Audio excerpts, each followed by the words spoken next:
Takot ka bang umamin sa totoong nararamdaman mo? Dami pang gustong sabihin, ngunit wag na lang muna. Hintayin na lang ang hangin, tangayin ang salita. Ano mo umamin? Ano ba? Ano ba umamin? Gusto ko na. Iyan. Ano? Dapat. Sincere. Galing sa puso.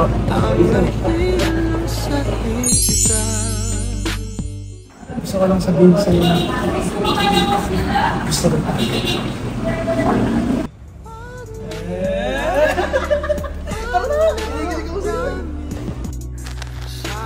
Minsan, sa pagmamahal, tadhana na rin ang magsasabi sa'yo.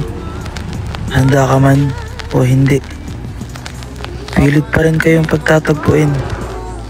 At doon ko lang masasabi na huwag kang matatakot na sabihin ang tunay mong nararamdaman. Dahil hindi mo man alam ang kakalabasan, ang mahalaga, masaya ang puso mo na nagmamahal. Pag nilahat ang damdamin, sana di magbago.